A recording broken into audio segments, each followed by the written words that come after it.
All right, so what was the next movie we saw? Or no, let me rephrase that. What was the next movie that was playing?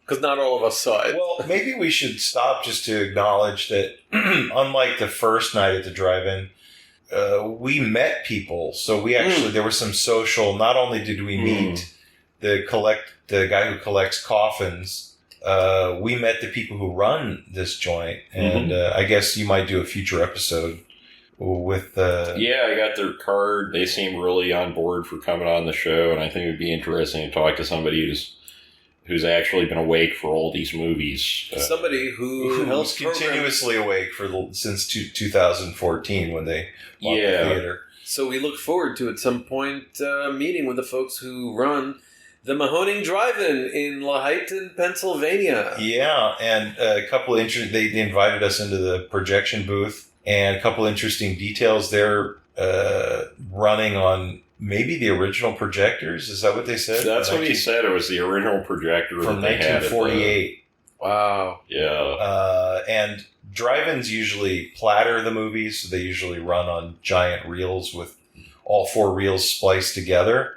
But you can't get archival prints if you platter movies because it can compromise the integrity of the print.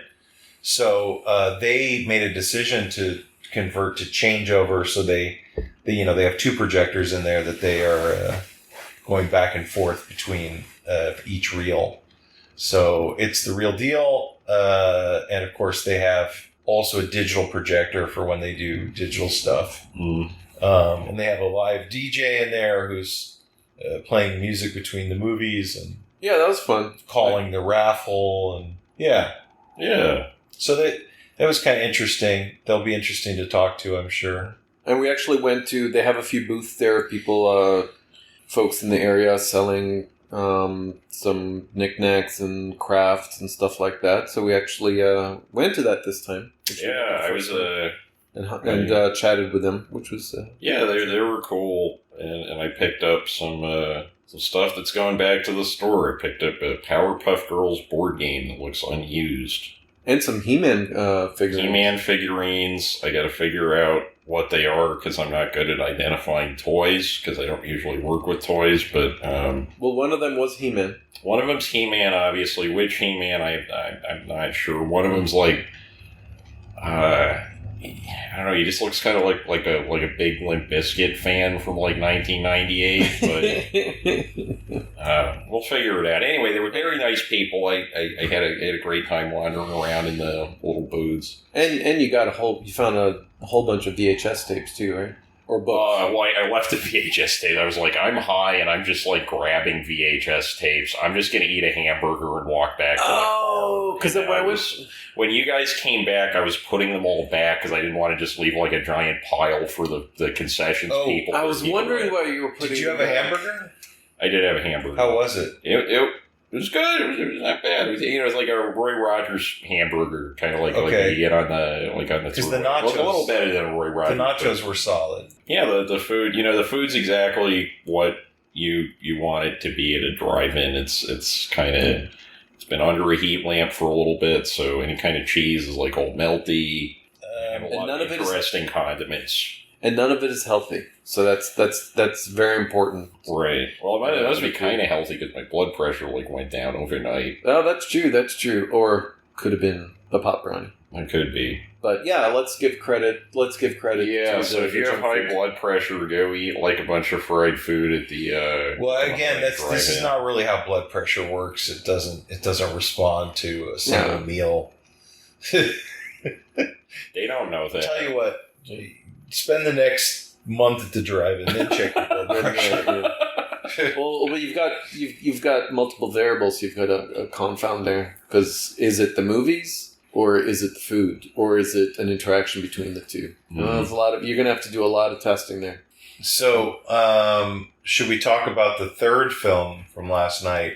And sure, what was that? Yeah, I remember a lot about it, but I'm just checking on you. Like, how much do you... Let's see how much Matt remembers about this. Oh, I was really into this one. This is the third movie from the creature from the Black Lagoon series. It's the creature. Oh, yeah, with with the really cute blonde lady. Yeah. This is The Creature Walks Among Us from 1956. So this is the most recent film that we watched in the monster movies. It was in almost widescreen. Yeah, it was. And it was the most recent and possibly the worst. No, I don't think so. Really? Oh, okay. I don't know. The lady was really cute. I don't know. Like, there was more to chew on here because, first of all, let's just be clear. The Creature from the Black Lagoon, the original isn't very good either. It was kind of fun to see it in its 3D format if you ever saw it that way. But it's just a fish man, right? Yeah. And the other Universal monsters, they're all like tragic figures in some way. Right? And there's more humanity in them. So, the vampire, obviously Dracula. Frankenstein is, almost human, right? And the Wolfman's tormented, and the Invisible Man, of course, is, victim of his own scientific ambition. And as we learned from Shape of Water, that the fish guy's always just horny. Yeah, the fish guy's horny, right? Yeah. And in this movie, to be clear, that's important thematically because what this movie is about this wealthy scientist who's obsessed with catching the creature because he wants to experiment on it and make it. He wants to give it human blood or combine it with human DNA or something, so he can create like a super race. I think he wants to send him into space eventually is the idea, because he'll have special biology, and also he won't have any human rights, so you can just use him for experiments. And so the point is there's other people on this boat trip who are scientists and divers, but they're not wealthy and insane like this guy. And a relevant detail is, as Dan pointed out, the head scientist guy, he has a very attractive young wife. And he's kind of a dick to her, but she was like the only thing I was paying attention to in that movie besides when the fish guy showed up. And it was like they were all swimming insert shots that looked kind of cool. She's introduced in a very cute getup, firing a shotgun into the water. Yeah, fishing with guns. That's that's a hot look, ladies. Yeah, and there's basically two other guys on this mission. One is this very sleazy, womanizing diver guy who just keeps trying to get with this woman. And then there's an idealistic guy who acts like he's not interested in sleeping with her, but everyone wants to sleep with her, including the audience. Yes, and the husband is basically being cuckolded by the other guys on the mission. That's pretty clear. And then, of course, the fish man seems to embody the sort of repressed sexual drives of everyone on the boat, if that makes sense. So you could read this story as the monster materializes from the depths whenever jealousy surfaces, sexual jealousy. Superego in the id. Yes, from the depths. But like any boring-ass monster movie, it takes an hour for anything to happen. Right. There's long periods where the creature's just swimming around, following them. Or they're in the boat following the fishman. Yeah, and then eventually they do capture the fishman. And they burn him. And they set him on fire, which... That's kind of a neat shot. Yeah, and apparently that burns off his scales, and beneath his scales they find evidence of some kind of human anatomy. They find fully developed lungs. So right. He's like a fish. He actually uses gills and stuff, but it turns out he has fully developed lungs, and so they make some, but they're not getting used. So they adjust it so that he actually uses lungs instead of gills and whatever else. So now he actually can't breathe underwater anymore. This is the part you were definitely awake for. That I remember this? Yes. Yeah, I was awake for... I think the moral of the movie, correct me if I'm wrong, Matt, I'm probably going to be wrong, but I think the moral here is that the thing that makes all of us human is wanting to get with that blonde lady. I thought the thing that makes us all human is having lungs. Okay, your turn, Matt. What makes us all human? Well, It's definitely about the same thing that all these movies were about, which was the sort of megalomaniacal ambitions of scientists, who, as we know, male scientists, they can't create life. They can't be pregnant or whatever, so they have to like do insane experiments on. So you're saying this is like uterus envy? Yeah, it's womb envy kind of stuff, and so they always like want to create life through unethical means. And basically the woman in the film is sympathetic to the like, don't fuck with the creature, like leave him alone. She doesn't really like what her husband is trying to do. And what they end up doing is they end up bringing him to like some sort of research facility in San Francisco. And this is some of the good location shooting we have in this movie. They did have some good like location stuff. And they take him somewhere and they basically cage him up. And he's wearing human clothes now, but he just kind of looks like Frankenstein, right? And they're going to like experiment on him and stuff like that. Yeah. And then the scientist ends up killing somebody, like one of the people who's trying to shtup his wife, right? And then he says, I'm going to blame it on the creature. Right. And that's sort of the beginning of the end of all of this, like all hell breaks loose. But it's basically like, it's basically like all the sort of sexual jealousy and all that stuff is the monster becomes a sort of like signifier for all of this. Because the creature, think about that title, The Creature Walks Among Us. Yeah. They're saying that metaphorically. We are the creature. Right. The creature. I was pointing out to you last night that the title is extremely similar to the title of one of those Rubelskammer, like post-war German movies, the beasts are among us. Okay. And in that one, the beasts are just like the German war criminals that are still floating around in respectable German society. Yeah. In 1948, and that's a really interesting video. There's a lot of like helicopter shots that just like it'll go on for 8 minutes and not a single building has a roof on it.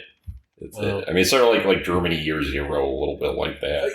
Yeah, that's what I was just thinking of. Yeah, that's a great movie. The ironic thing about this movie is, spoiler alert, of course, in the end, the monster goes on a rampage and kills the head scientist, and then the dreamboat scientist who has been flirting with the wife the whole time ends up with her. And nobody seems particularly broken up over the fact that her husband died. So in the end, it's true. She really was cheating in her heart on him because she kind of gets over it real fast. Well, some people just don't like being married. Yeah. Like sometimes you get married to like people that, just it's a bad idea. Getting widowed is easier than divorce. Right, and Ron speaks from experience. He's had both things. Wait. I only remember one of them. Was I asleep for the other? I think so. So the thing we didn't mention about when Ron falls asleep is it's like a Fight Club thing. Like there's this very aggressive masculine alter ego that Ron has that he thinks he's sleeping, but he's just like going into Tyler Durden mode. Oh yeah. So then at that point they announced, and this is like 2 a.m. Yeah. They go, oh, by the way, for those of you who are staying overnight with us, which is not us, we're going to throw on a bonus feature. From a VHS tape. Yeah, it turned out that they were going to show a VHS of a film. I fell asleep entirely. I think I saw the opening credits for this, and then my head popped up, and you guys were like, yeah, so head home? Well, wait, actually, we ended up watching the movie, because as soon as I saw the title, it was Man-Made Monster, I was like, forget this is going to suck, let's go home. And Matt said, well, what about doing a 5-minute thing? Because, well, sometimes when we're watching a movie together with a few people, we'll watch the first 5 minutes of a few movies, and then pick one based on that. So this way we're not just doing it based on the title or its reputation. So we watched the first 5 minutes, and, well, I know that I got sucked into it pretty quickly. I was like, oh, actually, this is pretty neat. And I passed out immediately. This is a man-made monster from 1941, and this was starring Lon Chaney Jr., and this is the same year that he made The Wolfman.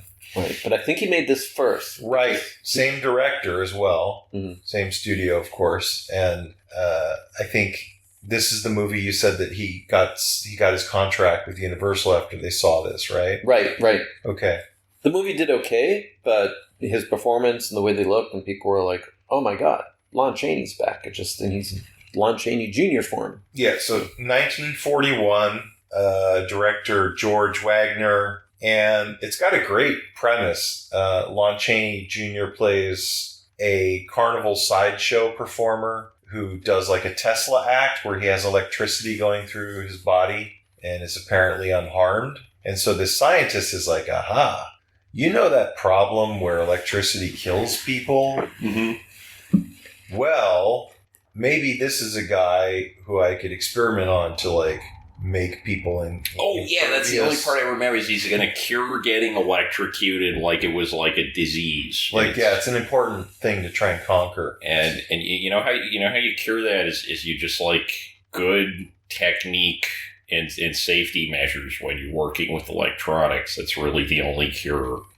No, there's another cure, which is that you take this guy into a lab and you shoot a bunch of electricity through him until he becomes impervious to electricity. And then he can become a television repairman. Yeah.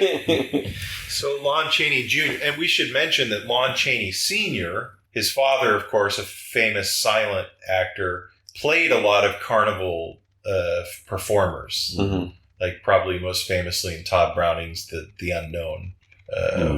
What wasn't he in the Notorious 3 where they got like the fake baby? Yeah. So Lon Chaney Jr., following in his father's footsteps, also plays a carnival sideshow guy, but he's like much more down to earth than his father's persona. I mean, he seems like a genuinely nice guy. Right. He has a girlfriend who likes him a lot, and I don't know if she's his girlfriend, but she's definitely the love interest.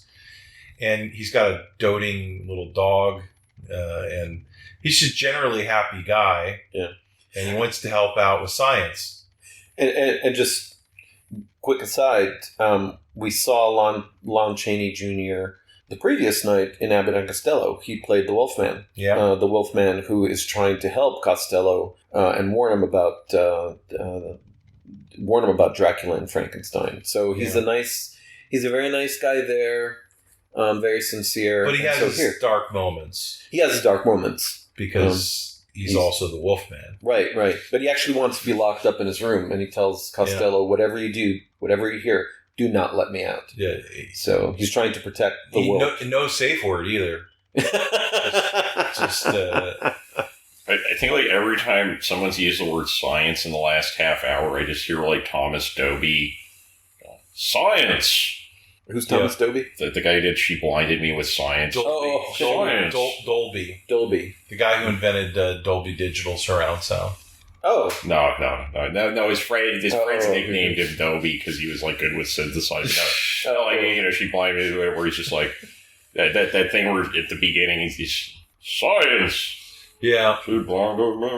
But so Lon Chaney Jr. in The Man-Made Monster. Yeah, what else to say about this except that eventually it works, but he becomes like electrified basically. Yeah. So in order to survive safely, he has to wear like a rubber suit. So they put him in latex basically at that point. Yeah. And he, the doctor, the mad scientist, kills another guy. So because there are two scientists. There's sort of the good scientist who is experimenting with Lon Chaney and trying to figure out how he's impervious to electricity in order to save the hundreds of people who die from electrocution every year. But it's his assistant who's the evil mad scientist who turns Lon Chaney into an electrified weapon. Right. And then at that point, it's this kind of tragic thing because he's electrified. He can't touch his girlfriend safely anymore without the latex suit. I think many of us can relate. And then he's put on trial for killing the other scientist. And so there's some courtroom stuff. Yeah. And then he's sent to the electric chair, but it doesn't kill him. In fact, it makes him superpowered. Right. Yeah, that was stupid. Couldn't they get a firing squad? Wouldn't that have worked? Yeah, why did they use that of all things? They knew that he was impervious to... I think they wanted to see what would happen. I think they wanted him to get, like, superpower because they got that, like, that feeling that everybody gets in every one of these movies where they want to touch the stove when it's on. And... Is there anything in the stove? You know, is it chocolate chip cookies or oh something? my god, I stuck my dick in a beehive. Someone help me. No one could have foreseen what would have happened when I stuck my penis in this circumstances. Beehive. Yeah, so the other thing, of course, is I think that this was an influence on later horror films. So, like, Wes Craven had a movie called Shocker, which is about a serial killer who is, I don't know if he dies in the electric chair or he somehow defeats the electric chair and has superpowers. And then there's also Tobe Hooper's Spontaneous Combustion in the early 90s with Brad Dourif, where he's like a nuclear weapon and he shoots flames out of his body. That's a bizarre... I think you're missing the main Wait, 1 second. That's a bizarre and funny movie. I enjoyed that when you showed it. So, Electro in the Spider-Man comics, right? Okay. Is this the earliest version of an electrified man? Well, I'm illiterate, so I haven't read the comic book. I don't know if it's even the earliest version, because I thought at one point that I'd seen this movie, but it turned out to be a different monster movie about a guy who's electrified and gets stronger with the electricity the more he touches it. But again, in the Electro kind of... Yeah, Electro, right, because he's... And like, actually, now I'm thinking about it, a lot of those, like, Marvel superhero, supervillain origin stories, they follow an extremely similar template to these Universal monster movies of just, like, science goes wrong, right? Like, the spider's radioactive, or the gamma radiation test we did in the desert went wrong. How could that ever go wrong? Or like... we touched the stove. How could we possibly have gotten burned? Right, except for in the Marvel comics, it's like, oh wow, now I have like stove powers. What's funny is the moral of this story never seems to wear off or influence people who are actually doing these crazy things. So like there was a guy at the drive-in trying to convince us that nuclear war was survivable. We should have probably also appreciate that a lot of these were made like right before the beginning of the nuclear era, right? When scientists really started doing things they shouldn't have done. When did this movie come out? Oh, I think this one was 41. Okay.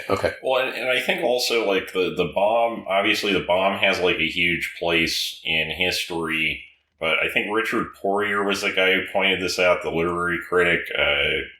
There's also this kind of much less talked about psychological phenomenon of like World War I was the first war where you would actually have like, it's the first one with like advanced chemical warfare in any capacity. Yeah. And also it's the first time in human history where you would have seen like people literally get vaporized or something. Yeah. Right, where there's death with no corpses. And I mean, that definitely was probably some kind of influence because I imagine a lot of people working on these movies were probably directly impacted by World War One. Yeah. Wait, this is 1941. The nuclear bomb doesn't exist yet. No. That's what I was bringing up. The point is that we're getting there. These movies anticipate a period where science is really going to open the Pandora's box. Gotcha. Right. So it's open one. I think it already was to some extent compared to like. The Pandora's box was open, but we didn't get the full extent of it yet.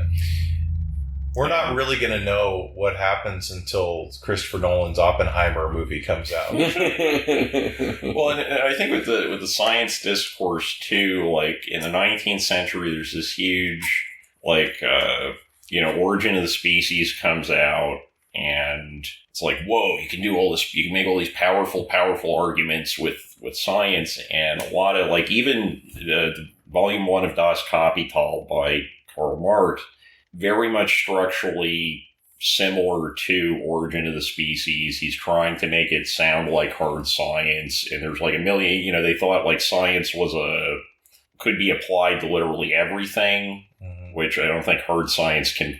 There's really, beyond physics, there's not really. Hard science starts to have diminishing returns once you move away from physics. What do you mean? Well, because physics is the only one where you can have absolute certainty and chemistry theories. Chemistry, chemistry is pretty close to physics, but like, what about biology? I'm talking more about like sociology. Although biology, you're more getting into just like classifying things versus like creating theses that are universally provable every single time you do them. Okay. Anyway, but yeah, so there's a lot of junk science floating around, right? Well, okay, so are you saying that sociology is junk science? Because you just brought up sociology. Sociology is an attempt to take philosophy and literary criticism and package it as science, essentially, like some combination of those two things. Yeah. That's a very strong opinion. Scientification. Yeah, that's a very strong opinion. I have a few of those.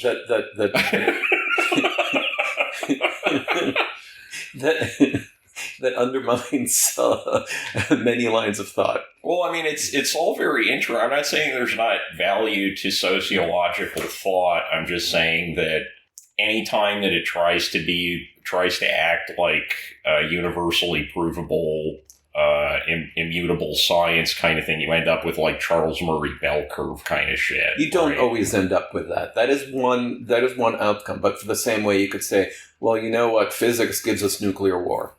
I guess, but like the nuclear bomb, it like on science terms, it's going to work the same exact way every single time if you put the same stuff in there. Oh, I understand, but you just denigrated sociology because you end up with the bell curve.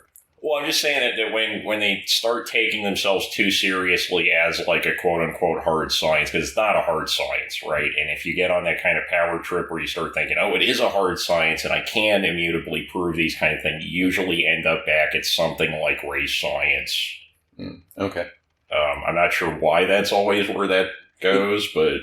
It doesn't always go there, but okay, all right, I'll stop there. I'm going to stop that one. This is going to go nowhere. I think the main insight that I've learned from the hard sciences, as we sometimes the boner sciences, is that if you want to objectively figure out how scary a movie is, you have to take your blood pressure. We haven't done blood pressure in a while. Is it time for another test? Is it time? I haven't done mine. Let's do mine. Yeah, let's do mine. Mine. Oh, I can use this one. Well, yeah, I shouldn't use this arm. I usually use my left... Get closer. I usually use my left arm, but I've got... my tennis elbow is acting up, probably because I've been carrying luggage in it, which I shouldn't. You carry luggage in your elbow? No, I was using my left arm. Okay. That's why they call it a tennis elbow, because it can fit a whole like tennis set. All right, also, so here I'm putting the cuff on me. Yeah, let's. We're gonna have to attribute some of your reading to the Elizabeth Moss vehicle, The Invisible Man, which we started watching today. Right. Nothing to do with the 2/3 of a large Dunkin' Donuts cold brew that I just had. No, because I just had that represents like 5% of the caffeine you've had today. Yeah, but the rest of it was iced tea, not coffee. So that's a different kind of caffeine, right? Caffeine is predictably the same, right? If we take chemistry as a hard science, then I'm not supposed to talk. All right. Well, Dan and I can talk. So I'm sitting very far away from the mic, but I'm projecting. I can see you in the waveform, and you're about the same size in the waveform. Would that be a hard science? That would be I guess so, yeah, because it's measuring the same thing. You got a constant source of measurement. I mean, I guess what I'm talking about is like psychology books. A lot of times, it's Dan, can we stop this? Unless Matt, you're going to go back and forth with him. No, I want to know what your reading was. It's 134/93 with a pulse of 75. Okay, no more coffee for you. Yeah. This is a little high for me. I'm sorry, Dan. I'm just. No, it's all good. The problem is that I can't argue with you, but I disagree with you. I just need someone else to come in and argue with you at the same level that you're working at. I'm doing that thing that some documentarians do. Yeah. Where they just let the person hang themselves. Yeah. Oh, okay. All right. Yeah. Dan, it's science with Chubb. Okay, Dan, you were saying... Sorry, Dan, what were you saying about psychology? A lot of psychology it's pretending to be scientific, but there's no real scientific basis. Well, they have the reproducibility problem in psychology. That's true. I mean, a lot of those you have because you're measuring the stuff within a cultural and a historic context, so you can't get exact reproducible. Kind of like Freud theories. Yeah, like Freud. Freud is I would consider a lot of that stuff to be closer to like literary and cultural criticism. Yeah, like Freud was a valuable theorist, critical theorist. Science? I don't know. But Freud isn't exactly central to current psychological thought, or most of psychological thought for the last 100 years. No, for the last 100 years, he was huge until like the 50s. Freud definitely. You're right, 70 years then. Yeah. Freud haunts. Sorry, I was off by 40 years. Yeah, Freud's like, there's Freud stuff everywhere and you just never notice it. Yeah, I'm talking about psychology, not literary criticism. Yeah, like the bell curve. Oh. Why do we blame scientific racism on science? Why do we blame it on sociology? There we go. Wait, why did we or why don't we? Yeah, why don't we? All right, let's do that. Because scientific positivism is really the problem, right? Because what you get from, most postmodern literary theory is the contingency of truth, right? So, the social constructedness of knowledge. Yeah. So the problem might be that the scientific positivism thinks that there are fundamental knowable truths. Yeah, I was coming at it from a pretty generic postmodern standpoint. Yeah. Because that would be, if you ask if you ask Foucault anything now, he's dead, so you're not going to get much anything from Foucault. Wait, Matt, you're not disagreeing with Dan. Well, I'm allowing him to improve his analysis. There we go. I'm giving him I'm opening up a dialogue with him because Dan's not really coming here to represent science, if you noticed. Science. Oh, we didn't mention this, but Dan pointed out quite candidly that the John Hughes film from 1986, Weird Science, some of these movies that we saw might have borrowed. Yeah. Or I don't know. That would be a very kind of. Well, I think they initially stole the idea from Back to the Future to go back in time and then bring the stuff to the future, but then they saw Weird Science and they went back in time. Yeah, I tend to be more. I tend to subscribe more to the idea of a zeitgeist, so that there was just a kind of feeling in the air about certain themes, and so it's not so much that Universal ripped off Weird Science when they made Frankenstein and The Invisible Man and these kinds of movies, but more that that there were trends in the culture, there were things going on in society that influenced filmmakers simultaneously. And I guess I'm just saying that Weird Science was one of those. It was one of those trends that brought it to the zeitgeist. Yeah. You remember when you thought Dr. Frankenstein was coded as Jewish because his name was Stein? Right? Frankenstein. Yeah, it's that definitely sounds like literary theory brain. I don't know. There's a lot of stuff that's coded as Jewish in movies, though. Did Mary Shelley code? No, it turned out so Stein. I looked it up. It's a common Jewish name in the United States because most of the Jewish immigrants in the United States came from Europe. Stein it means rock and it's a very common suffix in Germany. European last names. Yeah. So no, he's just kind of coded as like rich. So, should we watch more of the Elizabeth Moss Invisible Man? Sure. I'm enjoying it. It's good, but I want you to see like how they do invisibility here. We haven't really gotten there yet. Oh, okay. Oh, we only got hints of it. I mean, But not the true, not the full invisibility. Not the naked guy walking around. you're right. You don't know yet how he's doing it. Yeah, okay. All right. Well, any other thoughts on the movies that we watched last night? We love the Mahoning Drive-In. If you're listening, please don't have us eliminated by national security spooks. Please consider letting us program a night at the drive-in. Yeah, the Mahoning Drive-In Theater being awesome, that is hard science. That I think we can all agree is hard science. And if you want to learn more about the Mahoning Drive-In, it's the Mahoning Drive-In Theater, established 1949. And the website is Mahoning, D-I-T, as in theater.com. D-I as in drive-in. Hey. So that's why those letters are there. It was established in 1949. Yes. I thought it was 48. Website is disagreeing with Matt, or the website's trolling Matt right now. Yeah, Matt is the actual authority on this. The website is... I don't know, like, there's also, like, I mean, one of the immutable scientific principles is that no one can ever lie on the internet, right? Right. Well, Matt, you actually talked to the programmer and to the owner. The website did not. So 48. It's true. I talked to them and edged you out of the room so that you couldn't learn the actual facts. I thought it would be better if I controlled the information. Well, we can't handle the truth. We had a limited hangout with the projectionist. All right. Well, so that was it for the first two nights of the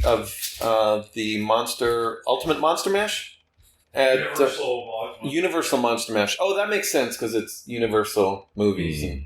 Well, so that's it for the first two nights of the Universal Monster Mash. And tonight we are going to see the third night of this series, which is going to be of a slightly different nature. But we'll wait till the next part in order to talk about that. So on that note... I'm still Dan. And I'm still Ron. And it's Matt. And them's the facts. All right, take care, everyone.